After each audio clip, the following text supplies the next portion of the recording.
Hi everyone, welcome to the Woolly Wonka Fibers podcast.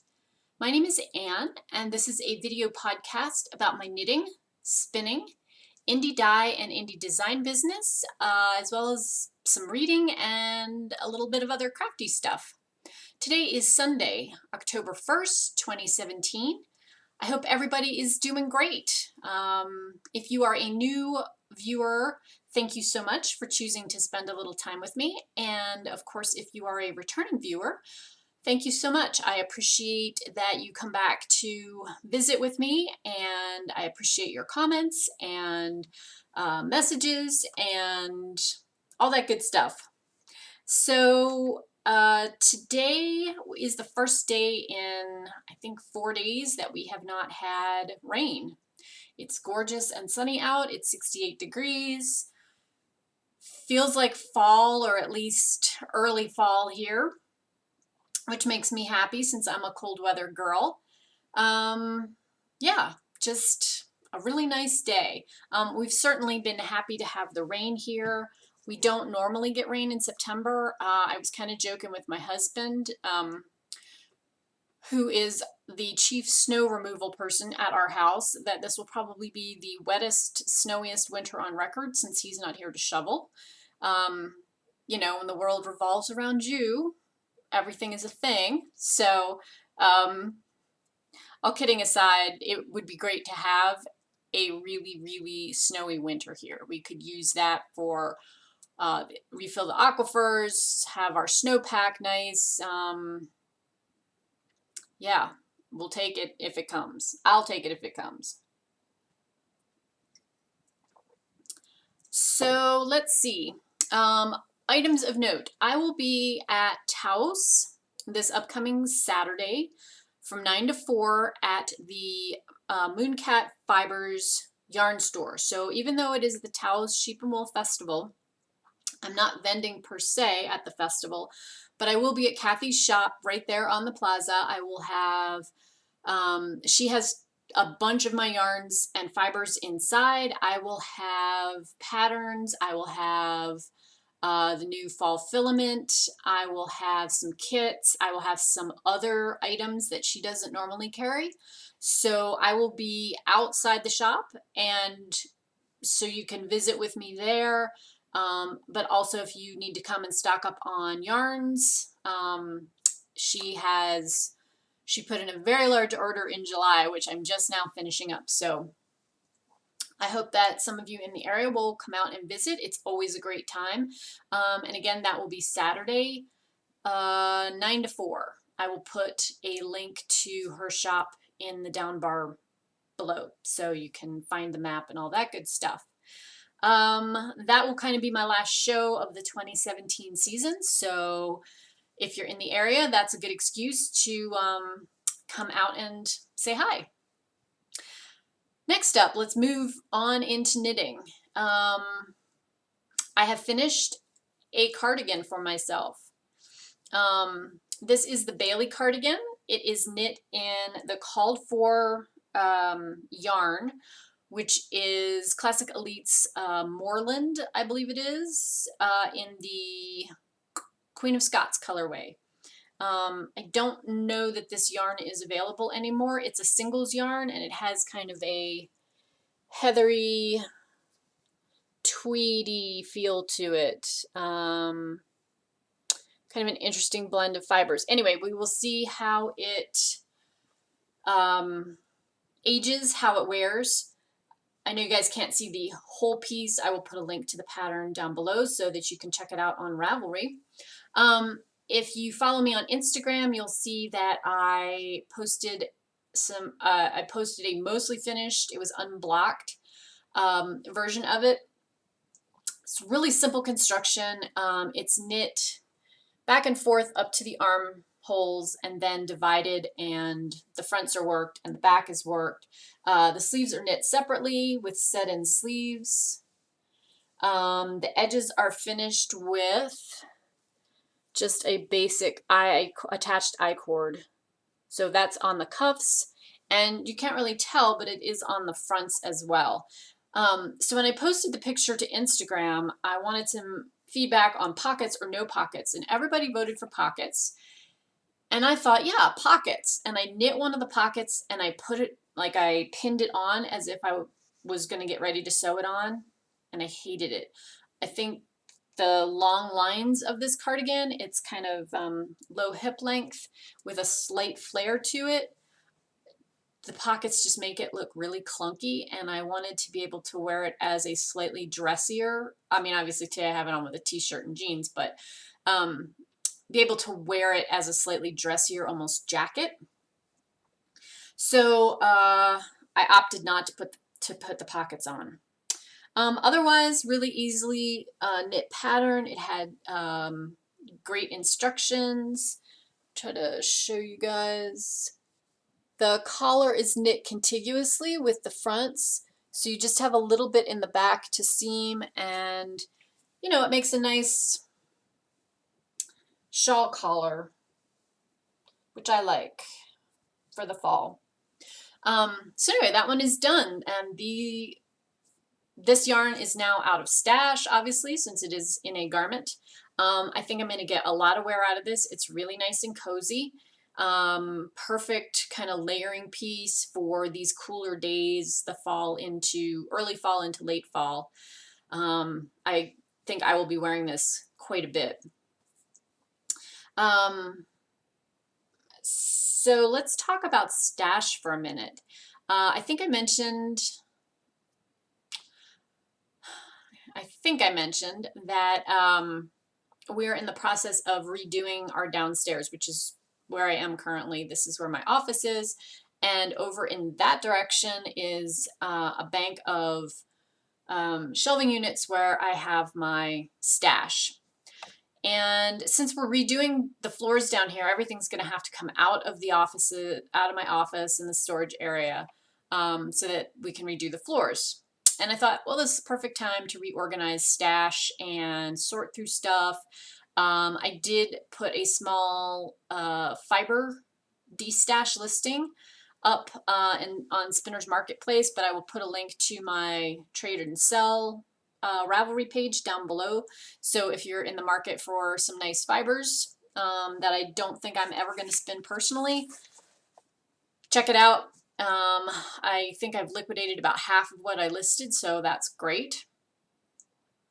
But even though I wound up taking some, I took 2 bags worth of oddments up to our thrift store on Friday. They said that they would take those, and they were like ends of skeins. They weren't a full skein of anything, mostly DK kind of weights, some fingering, but not very much. I sent a box of some lace weight and fingering to a friend who likes those 2 weights, and I have another box of some other DK and worsted odds and ends that I'm also going to gift to a friend who weaves. So I pared down the stash. I kept things that I felt like I would definitely knit with, but you guys, I have got to get a handle on it. My goal for next year is to knit through at least 2 of the bins. I have 2 bins, just a fingering weight, not like the jumper weight that you do Fair Isle with, because I have 3 bins of that. 2 bins of sock yarn, one that's tonal dyes and one that's self-striping and multicolors. Yeah, gotta make some progress getting that worked on, as well as my spinning fibers. So that is a goal for starting right now. I'm not even going to wait until next year. So I was glad that I got this cardigan knit, because a sweater lot out of a bin is a fair amount of bin storage that, you know, now is freed up, and no plans to fill it up. I am on a yarn buying moratorium right now. I can dye anything that I want, and I may do that, but I'm just gonna work through what I have or knit out of the shop yarn. That's it. So with that said, let's talk about what I've been knitting and what is on my needles now. And I'll get a little bit more into some plans and things kind of as we go through that. So today is the first day of Socktober. We're having a crochet slash knit along for any sock yarn, any pattern, whatever floats your boat in the Woolly Wonka Fibers group. Please come and join us if you'd like to knit socks. So this morning over my cup of tea, I cast on for a pair of gravel socks, which I will put the Ravelry pattern link down below so you guys can see those. They're just a basic textured sock. I'm knitting this with my barrel sock in the Under the Cherry Tree colorway, which has purples and bright kind of cherry pink and some greens. And so I have got the first part of the sock done. I've got the ribbing, which I opted to do as a 1x1 twisted rib and not 2x2. And then this is the textured pattern. It's just a simple knit purl pattern, but I like that it looks almost like little berries. So that's sock number 1. Just gonna work on that over the course of the month. Love this sock yarn, and I may use it for another project, which I will talk about shortly in the planning concept. So that is what I am working on for Socktober. If I finish those up, I'll cast another pair on. I haven't decided yet if I want to do a hand spun pair or if I want to do a pair of like lace or cable, something patterned, a little more complex, because I do like those for my wardrobe. So while I was sorting through my bins, I decided I wanted to start knitting up some of the fingering weight that I've got. And so I pulled out a skein. This is from Tail and Tendril. They have an Etsy store. It is her singles. I think this is the Tendril base. It's a superwash merino single, 400 yards, and it's dyed in the Green Guts colorway, which was Harry Potter themed. And it's kind of a greeny brown with little pops of gold. It's got some grays in it too. And the pattern that I've chosen to work this up with, because the yardage was perfect and I thought this would be great.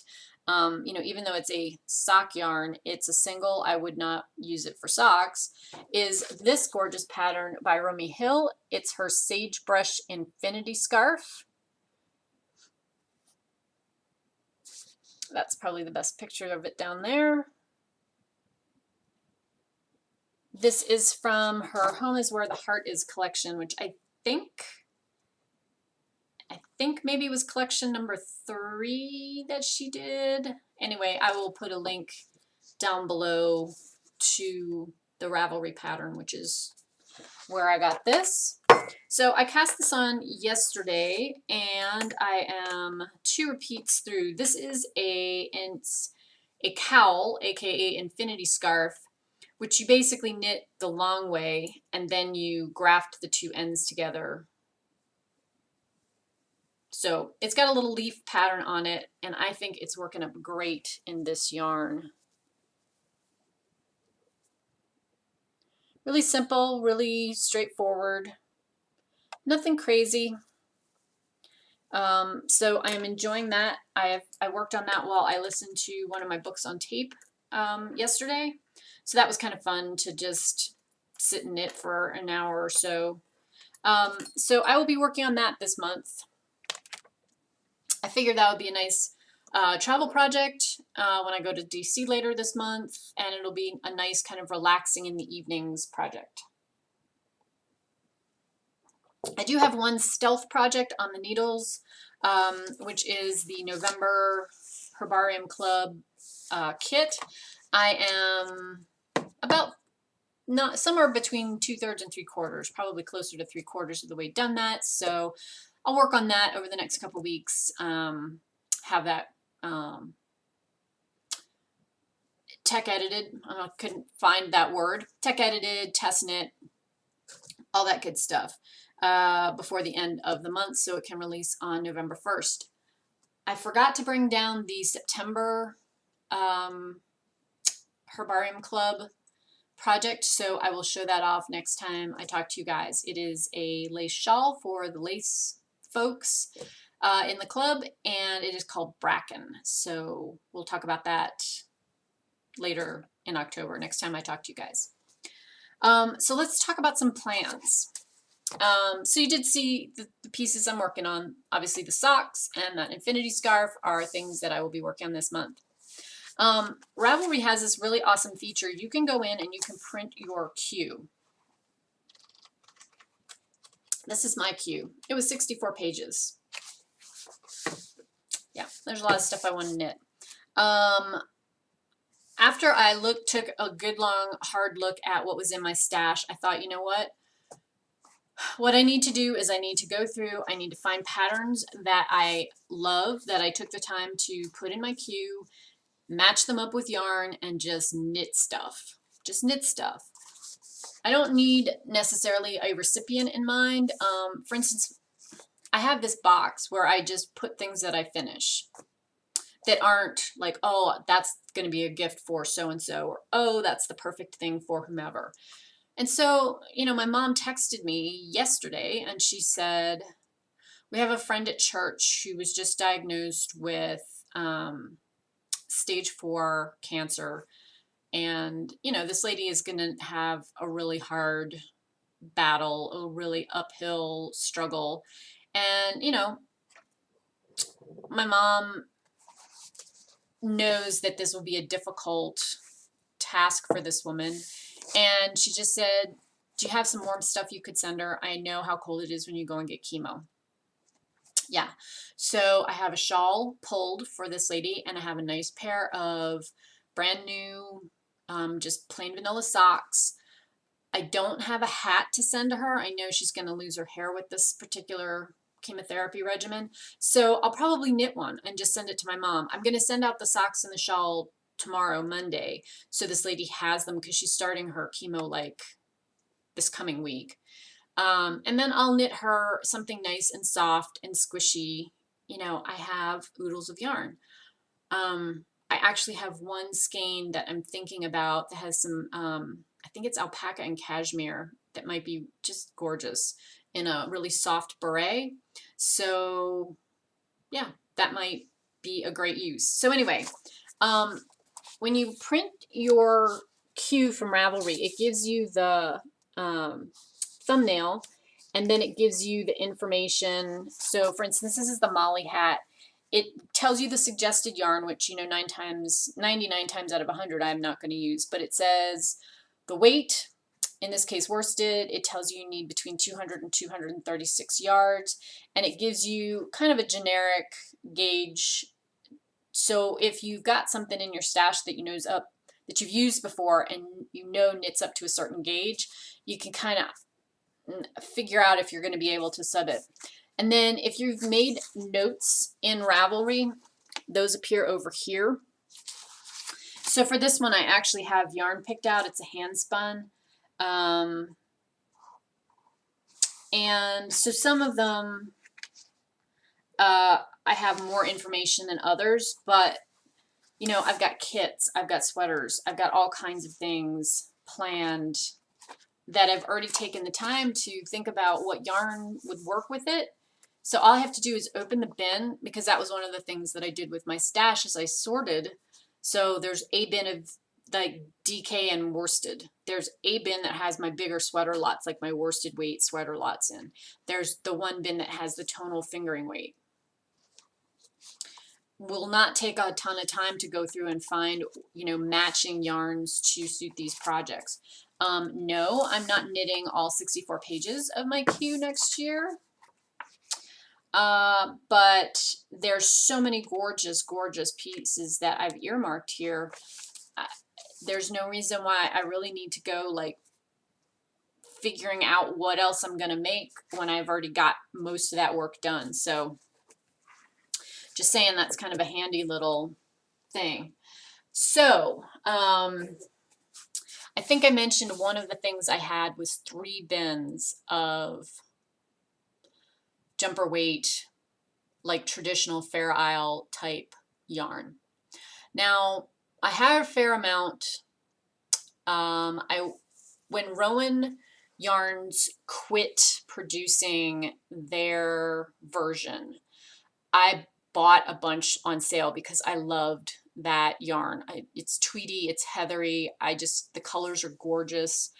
So I have almost a whole bin that's nothing but Rowan. Then I have another bin that's kind of odds and ends that I've picked up over the years where like I wasn't sure if I liked this blue or that blue, so I got both blues and then I used the other one, and this is the spare. And there are things like Harrisville and Jameson and Smith and Elemental Effects, Shetland 2-ply. So I have another bin that's mostly that. Then with design work that I've done, two things wound up happening. The first of which is because I designed a piece in Harrisville's, their jumper weight 2-ply. When Interweave requested yarn for my project from them, they had noted it was a colorwork piece, a Fair Isle piece. And so the very kind folks at Harrisville sent me like a priority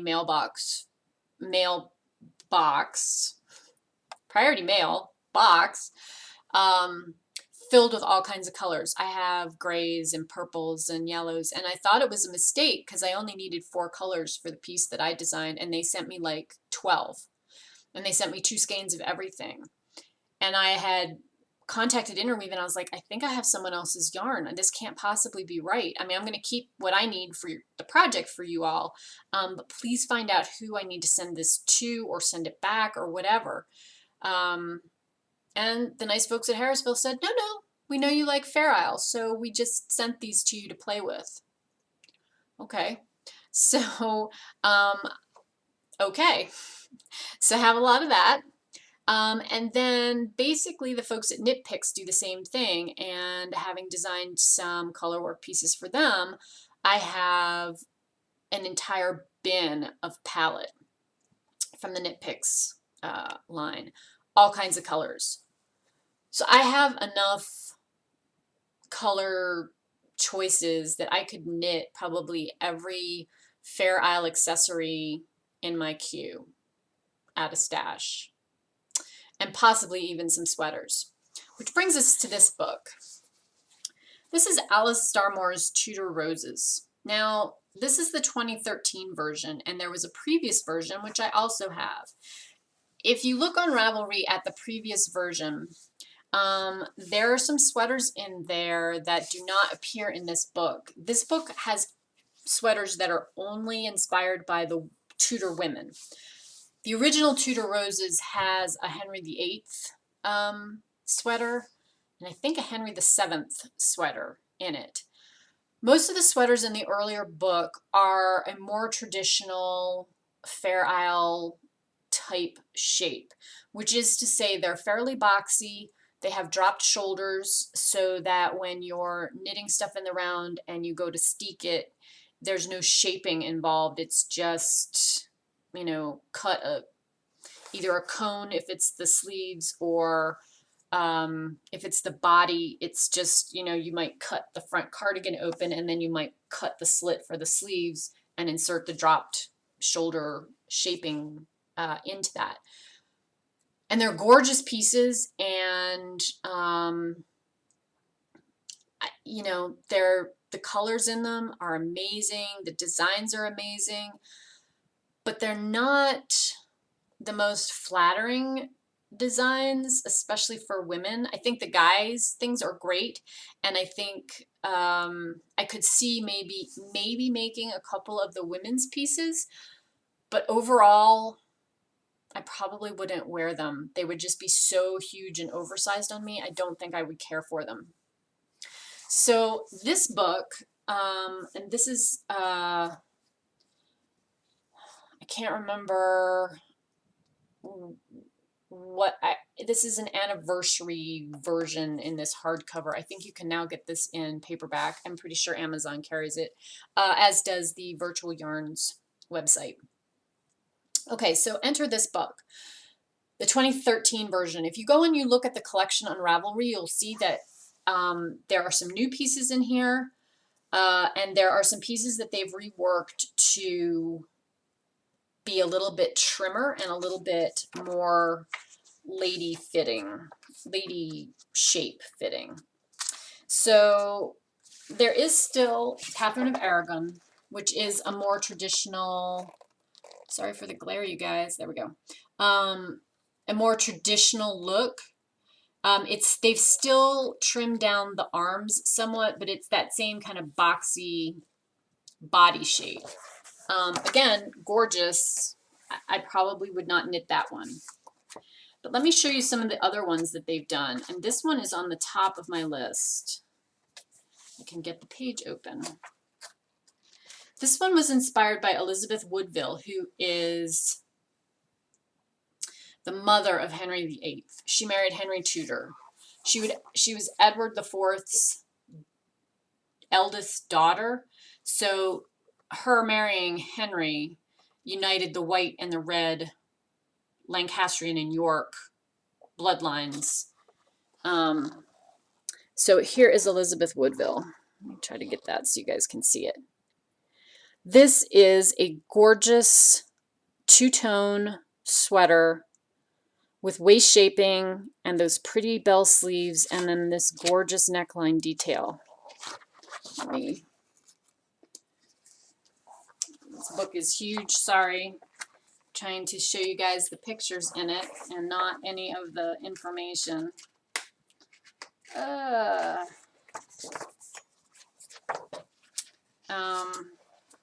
Okay, here we go. Can kind of see better here. Just really pretty and feminine and graceful. Now, the patterns in this book have all been upgraded to use virtual yarns, 2-ply or 3-ply Hebridean yarn. And the interesting thing about that is, while it's technically a jumper weight, the 2-ply, it's a plump fingering weight, jumper weight. So some of the more traditional Shetland yarns do not work well for these patterns. This one actually has a gauge of 5 3/4 stitches per inch. You know, most sock yarns are going to knit 7 to 8 stitches per inch. Very different, very different. So I have some ideas about what I want to do to maybe knit that one, but I think that is on the short list, you guys. I'm going to try to show you Margaret Beaufort, which is also on my list. Margaret Beaufort is, it's a very kind of somber jacket.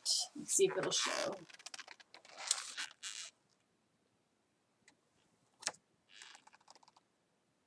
So there's that one. And I may knit that one in the short term. I want to knit the Margaret Tudor pattern, which has cables and little thistle motifs on it. And I also think I may knit Mary Tudor, which, again, they have trimmed up from the original drop waist version. You can see on the set-in sleeve right here that there's now some shaping.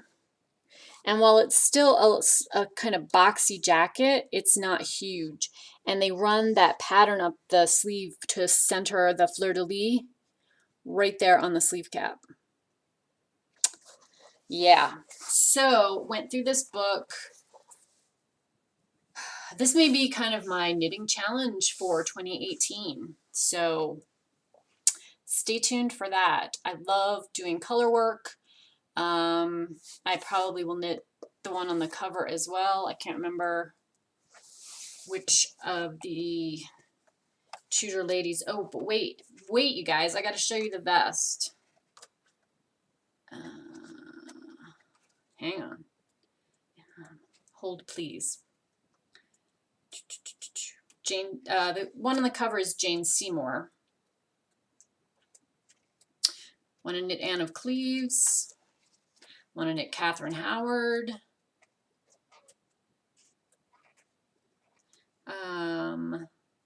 There's a couple in here that I don't think I will do. They're a little too costumey for me. All right, I have to find this one because it's a vest and it's probably going on the short list. Here we go, Elizabeth of York. 2 colors.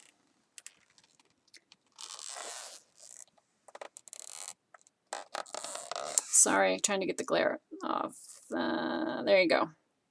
I'm thinking about doing that in a charcoal gray and a silver gray. Wouldn't that be gorgeous? Love it. Love it. So anyway, that's some knitting plans for the next, let's say 15 months for y'all. Okay. Enough with the knitting. Half an hour of knitting. It's enough for everybody. Okay, let's talk about spinning. I have some spinning to show you guys. I had kept, I believe this was the July Willy Wonka fiber. 2 colors. I kept the ends up. So total it's about 4 ounces. This is the spun up version of the tonal dye. Moriko. Steamed off of some Hawaiian tiki hut photo I had, and this is Tiki Hut. So I have the single spun, I need to ply this, and these two will live together, probably in a pair of socks. The base is Falkland, and my plan is to use this for toes, heels, cuffs, and then this will be the main body of the sock. So probably going to try to get that plied today, and then I will move back to some stash spinning going forward. Next, a little bit of stitching. Let's show you that. I have finished up the September block on my Under the Sea stitch along. Here is that whole piece. So the September block was this little sea turtle.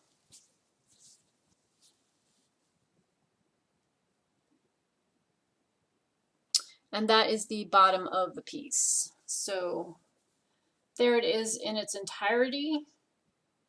3 more blocks to do, 3 more months. Got October, November, December left to finish. So that is what I have been stitching. And then I will make one quick mention of a book I finished up this week. I am still working on Lady Macbeth, hoping to have that done today. We're in the final 20% of that book, as well as A Death in Sweden, which I'm also in the final 25%, and I'm listening to as an audiobook. So may do that this afternoon a little bit while I knit. But I finished a quick book called By Book or By Crook. It is a cozy mystery by Eva Gates. I'll put a Goodreads book link down below. If you like cozy mysteries, you'll probably like this one. Not my favorite genre, but it was a quick read, and I picked it up because it is themed around a library on the Outer Banks of North Carolina that is hosting a Jane Austen themed summer / exhibit / read along, and murder happens and hijinks ensue, and it's pretty much everything you would think a cozy mystery would be.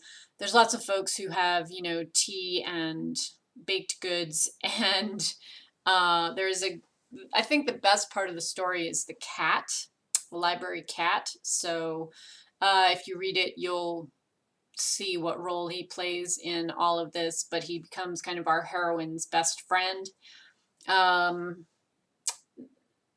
It's a fairly tame book, so I read it to fulfill, I think it was mystery. A mystery was one of the weeks in my 2017 reading challenge. And so I read that to kind of check that off the list. Again, if you like the genre, you'll probably like this. There's the Jane Austen tie-in. The characters are good. You know, it's a nice little read. It's just not a book that grabbed me. And there are others in the series that feature the same characters. So if you like that, there's probably some more there that you could read.